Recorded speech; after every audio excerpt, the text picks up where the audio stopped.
Moreover, can the device be taken from that person / suspect and the data on that person's device be downloaded without a warrant or without his or her consent?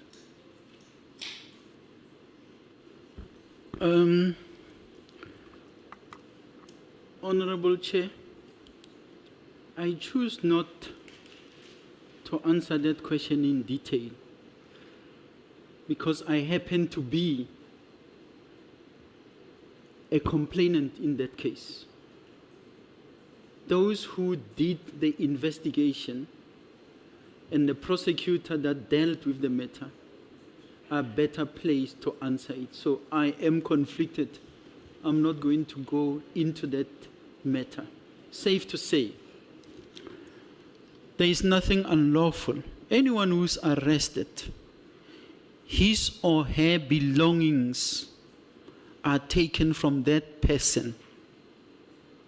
If that person is going to be detained in the cells, whether it is your belt, your tie, your shoelaces, whether you've got the set consent, that gets deposited into a prisoner's property register, SAP 22. So you don't need anyone's permission. I'll end there. As to the investigation will carry. I happen to have been arrested by the same IDEC rogue unit, and they wanted my phone. Can I do what some of the honourable members also do, please? I've asked you a question. You said you've been in a similar situation and you do not want to respond.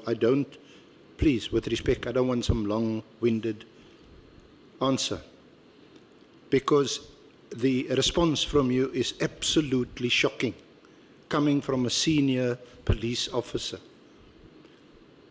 We all know when you get into you a can police tone station down a little bit so that me and you are engaging on the level where please, I can hear. I've got the microphone. When you are arrested and detained in a police station, yes, especially your shoelaces, so that you can't be accused of hanging yourself the next morning, or any other clothing or whatever will be taken, and it will be put in a register, but you will sign for it, so that you know it's your shoes, your shoelaces, and it's your cell phone the next day. But you cannot take a person's cell phone, open it, and download the information on that person's phone. And I'm saying this because there's two examples, and I'm not pulling it out of my head. Right here before us, Minister Mkhunu, they came to his place. We were staying in Pretoria. They wanted his cell phone. Mr. Kat Matlala, all this data that's been downloaded, including the messages that I read back to you from Brigadier Macheng and the interaction with Mr. Matlala, came from his phone, but there is a document that General Kumalo placed before this Honourable Committee and the Matlanga to show he had consented. They can download it from his phone. Now, the question is this. These WhatsApp messages, which you read with great glee between Trent and McBride, where did you get that from? Honourable Did you Chair, get the permission of Mr. Trent and Mr. McBride for these messages to be placed before this Honourable Committee? Honourable Chair, I don't know where the other part of the response which is attributed to me comes from. When someone is arrested, you take the properties, the belongings on that person. They go into an SAP 22. You don't need the permission. All what you need is acknowledgement that these are the things that you have taken from me. They go into the police custody into the safe. And I said, and I'm not going to change, anything else that has to do with investigation, because you used this as an example, anything that relates to the investigation, including the downloading, I say that question is better answered by the investigating officers of the matter. Because while we are taking a long turn about Minister Mkunu was not arrested, General Sevilla was not arrested, it was a warrant, a search and seizure warrant, which was at play. That is not applicable in the case where the arrest is made. Kat Matlala, they went and searched the prison cells. A cell phone was found in his possession. It's not because of a search warrant coming from somewhere, but Chair, the people who are better placed to deal with the situation that is being outlined, because I'm conflicted, I'm not going to be talking to. In respect General Phahlane, I asked you, where did you get this information from? These WhatsApps that you put in your document, which has now been referred to by Honorable Shongwe, where did you get it from? Did you get the permission? I got them from where you got those text messages that you were sharing with me.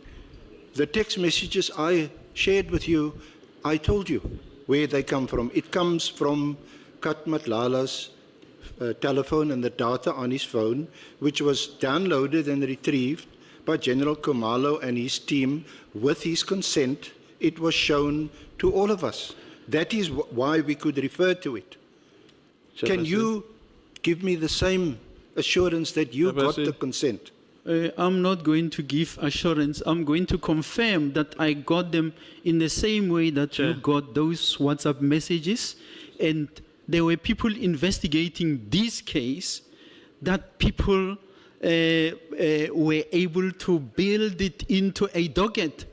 This comes, it's part of the docket, and you will have the privilege of talking to the the prosecutor who's coming here.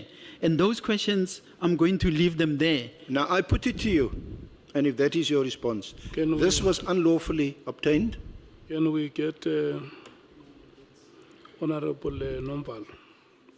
Chair, I thought you will intervene, but I think the evidence leader is abusing the platform. And he's not only abusing the platform, he's also abusing us as members of this committee. One, he is now prosecuting the witness. He is not leading evidence. Number two, they had an opportunity because he consulted with the witness. This is not an ambush. He knows these documents because they were brought to him before today's proceedings. So if he has questions over the authenticity of these documents, he was supposed to raise those questions during consultation, not here. Now, he waits for all of us to ask questions, and when we're done, he brings in new issues. He is abusing, and the tone, Chair, is unwarranted. Because he's now shouting at the witness. He must maintain a professional standard at all times, because he is trained to do so. It can be justifiable with us because we are politicians. But he is a senior counsel. The manner in which he is addressing the witness is uncalled for, and it must be condemned with the contempt it deserves. So, Chair, I'm calling a point of order on the evidence leader. What he is doing is completely out of order. And I hear Honorable Shongwe. Chair, ngicela ukuthi usisize la. It is my understanding that, Chair, if you check this document, it has about 1,314 pages, this one, and the other one about 600, the same as the other one. Does Mr. Arends are trying to tell us ukuthi we read all these documents that we always get from them and authorized to get them from, to get these documents from them. And I think he's here for one reason, that if we get this statement, we get a statement signed, an affidavit, and all the annexures from the SC. Is he telling ukuthi usifake enkingeni nathi sesenkingeni for ukuthi siphathe ama-SMS ama-WhatsApp angekho emthethweni ngenxa yakhe? I think Chair, that one we should see xoxe manje, because if we are now in trouble ukuthi siphethe ama-WhatsApp angekho emthethweni, ubani wavumela utheza lakithi? Because every document we get from him. So I don't understand this, Chair. Can we fix that, please? Can I get clarity as well? Honorable Matthews. Yeah, thank you, Chair. We've been sitting here hoping that you would intervene. So number one, the first thing that our evidence leader, senior counsel, said when he started was that as the members of parliament have been doing, he's not a member of parliament, he's our evidence leader and he's supposed to lead evidence, number one. Again, we just spoke about this earlier, Chair. Again, the hostility in his voice on this is not neutral. And this is exactly what he did, the same thing when Honorable James brought these messages in here. And then to echo the same point, is that we can't be getting documents here that haven't gone through the screen and then to be questioning the witness here how he got the documents. They were distributed, we found them here on our table, we've been going in and out here. So we have evidence leaders that are not, I mean, the documents that we shared from Home Affairs, we were very clear that we got that through a whistleblower. There's some very private information in there and it mustn't be circulated publicly. So, Chair, you have to lead and you have to, we can't always be intervening on this. And perhaps the evidence leader right now, the senior counsel, he must rest because he's even bringing us into disrepute over here now. It's not fair on the witness. We are members of parliament. How we engage him should be very different on how he does it. Thank you, Chair. Thank you, Chair. I think I anchor, my colleagues, other honourable members, because this is for the second time. When Honourable James gave us information, the same question was asked. But today is even different. We were given this document by our team, for God's sake. Now, if we have to interrogate the witness before us, we look stupid, Chair, to say where did this thing comes from. I think the evidence leader and his team, the legal team, were supposed to ask him then, not here. Now we have this in front of us. It's not fair, Chair. Please. Advocate Arens. Honourable Chair, the document that before you, including these WhatsApp messages, were additional documents that were annexed by General Phahlane to his supplementary affidavit. They do not come from us. In the first place, when this matter has been dealt with respect in this honourable committee, when these WhatsApps, or some of them, were first introduced by Honourable James and Mr. McBride was giving evidence. You may recall that I had indicated at the end of that exchange, because we are not allowed as evidence leaders to object, at the end of that exchange, I indicated to you that this was an unfair ambush on the witness, and that the witness, in this case Mr. McBride, should request from Honourable James where she got these documents from, get copies of it, and get legal advice on the lawfulness or otherwise of it being introduced, even under circumstances of parliamentary privilege. Now, again, because of our time constraint, I didn't have the opportunity of raising it earlier with General Phahlane, and this is the first opportunity I have to do so. I will leave it there. I think I have made the point that General Phahlane is party to unlawful conduct, and by actually making these WhatsApps available outside of Parliament.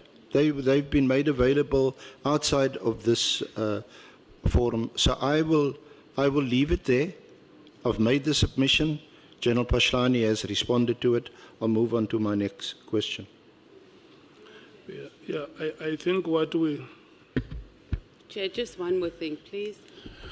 The evidence leader, Chair, cannot say that he only got notice. This thing was here when we walked in here, when he was doing it in the beginning. Let me speak, Honourable Member.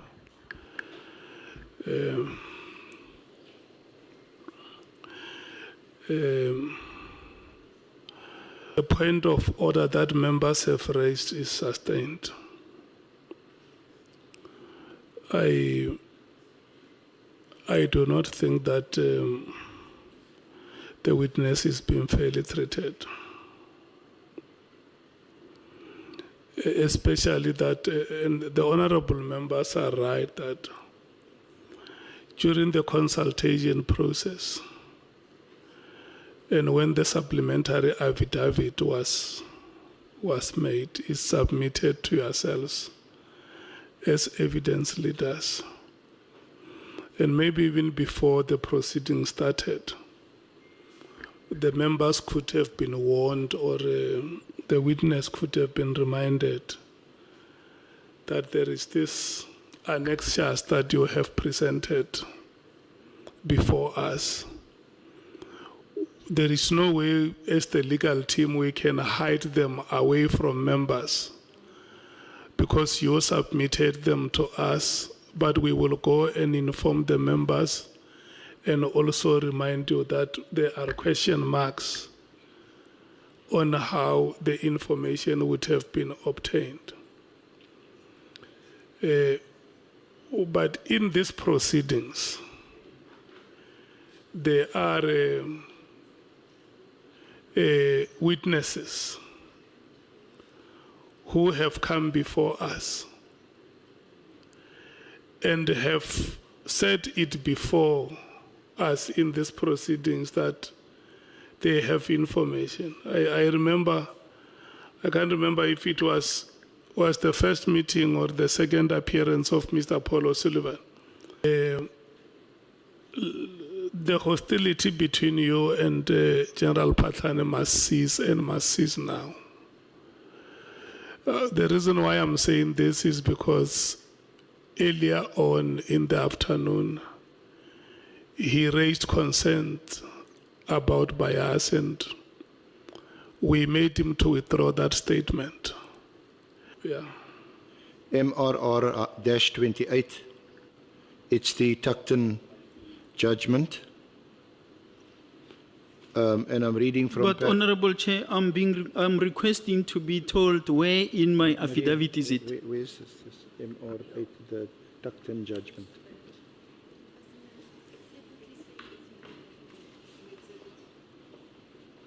It was also next to the annexures.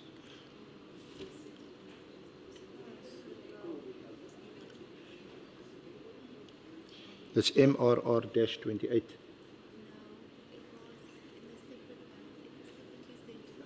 Was it in the? Was it in our bundle?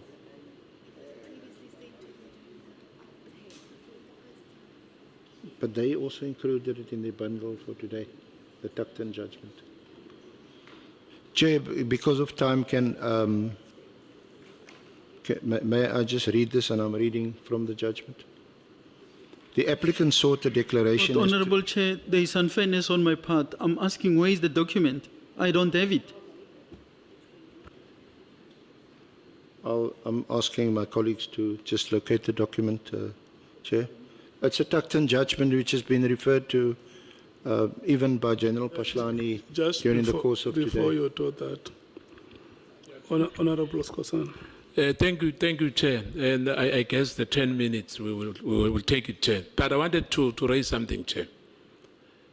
You know, it will sound or looks like the SC is defending Paul O'Sullivan, Robert McBride, and Sarah. The way this conversation between himself and the general, it doesn't give confidence, honestly speaking.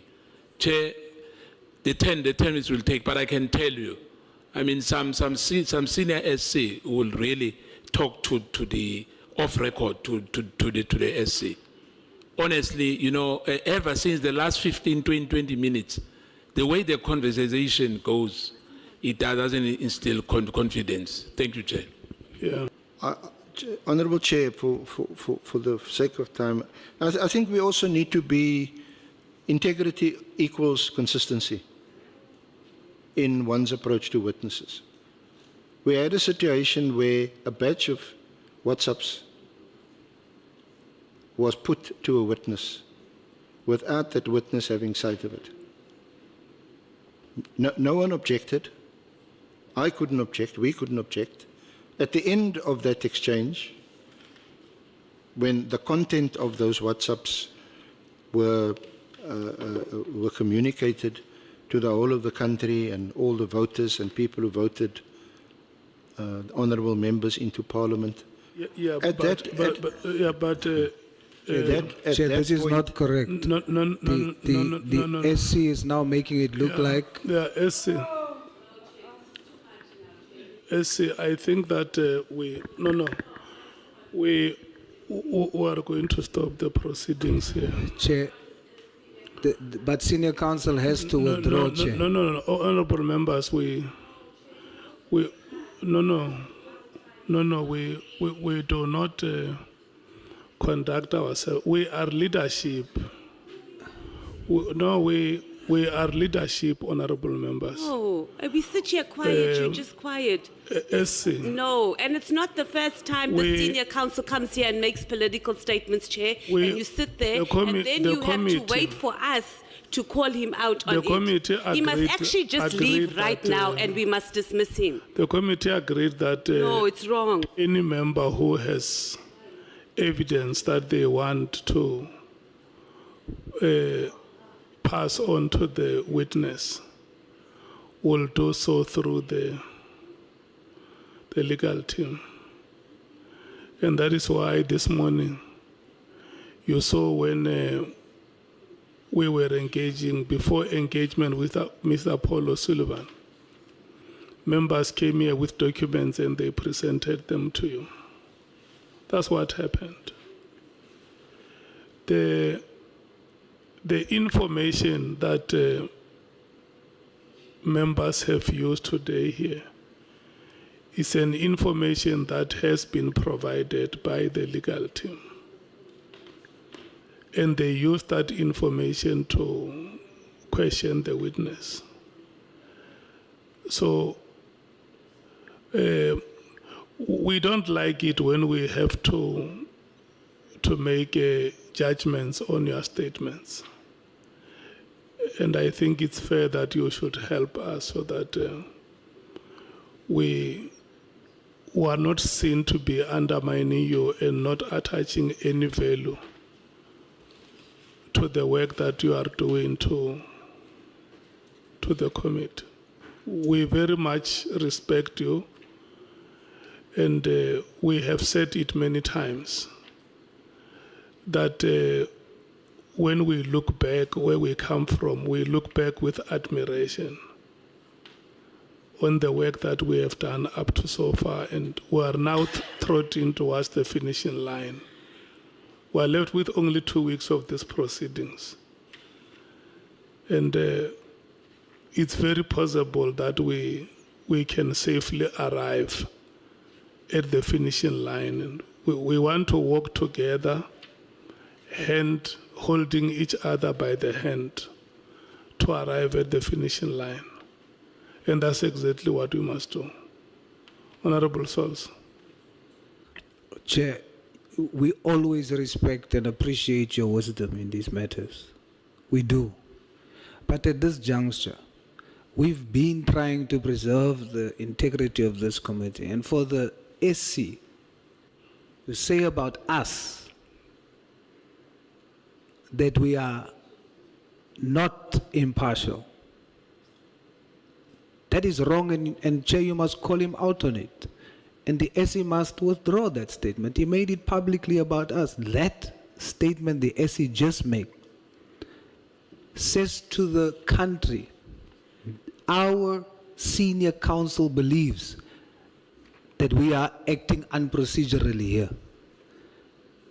He should correct it today and immediately, Chair. Inconsistently. That's what you said, SC, that we must be consistent. We have been consistent in our work as the committee. And remember, we also have housekeeping meetings where we box each other as committee members to say, this is how we do our things. The last meeting we held was this Monday, because from time to time we evaluate, we assess and evaluate how we do our work. But let me say this to you. When General Phahlane appeared for the first time before the committee, you had the whole day with him. The whole day, the first day. And then he came back today from 2 o'clock. You requested 2 hours, we gave you. And members asked him questions. The list of members has been exhausted. It's almost an hour now since members have finished asking him questions. And I think now we are at a stage where we should conclude these proceedings.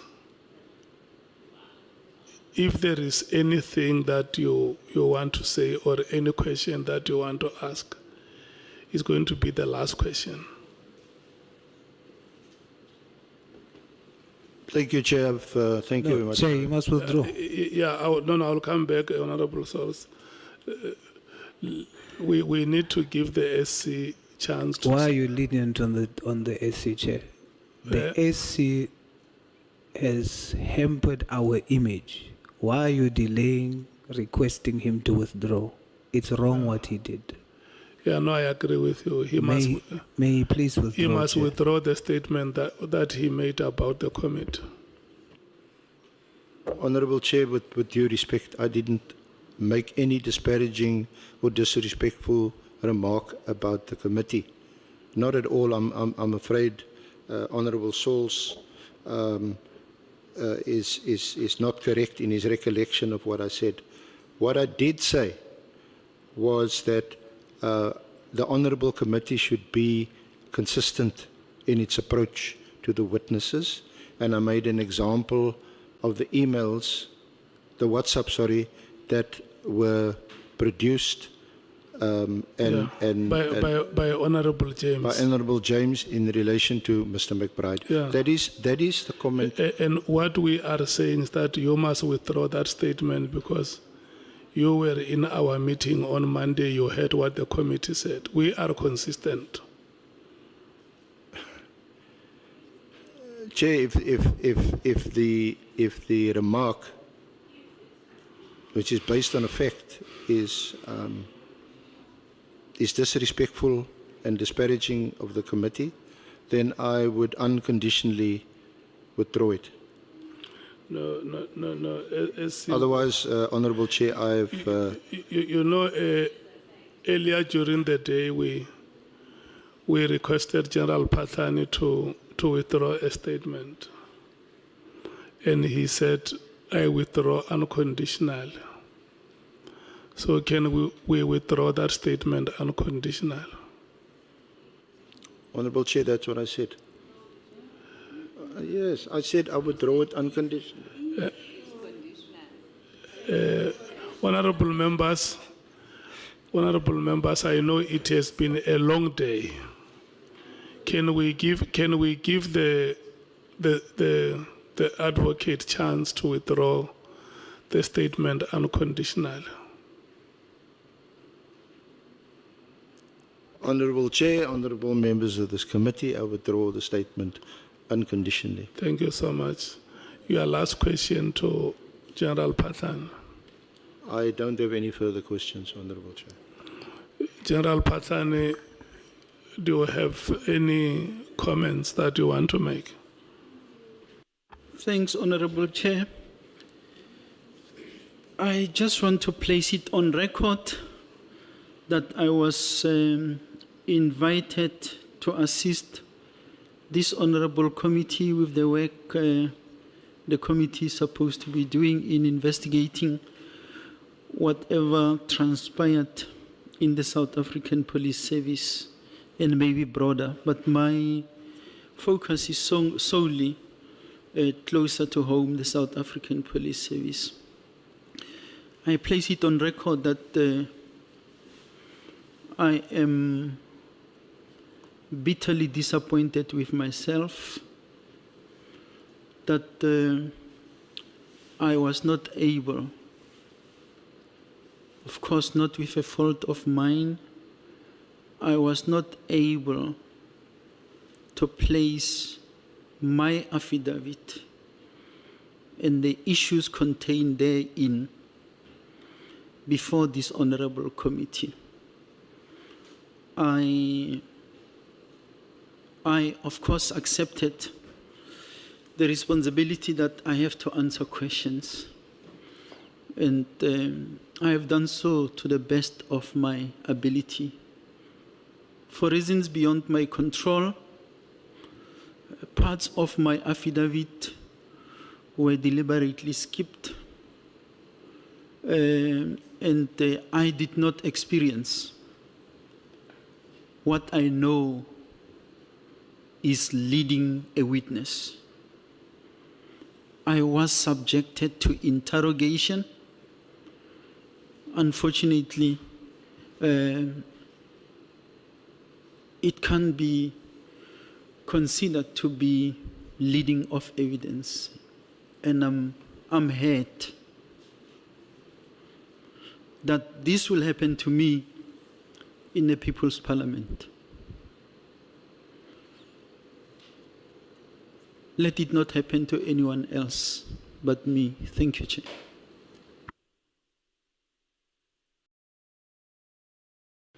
Honorable Matthews.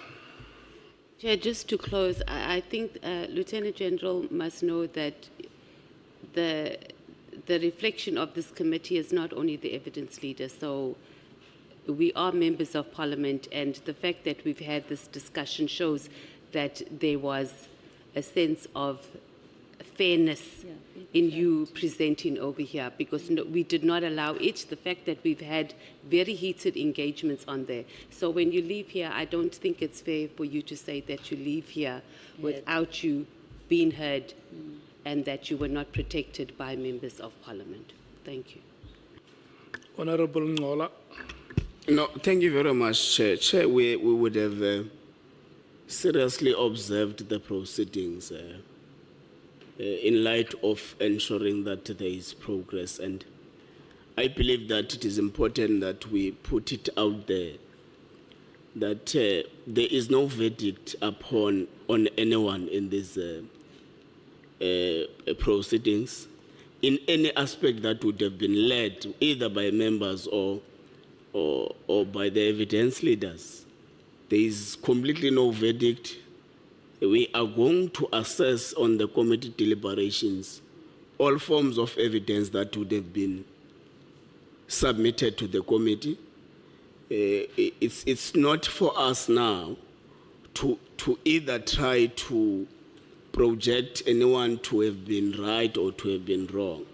It's important that we run this inquisitorial process in a manner that is dignified, that reflects that we are a parliament of the people. If out of our actions, General Phahlane feels that there are elements where he feels that he would have felt oppressed and congested by pressure from us, we do apologize.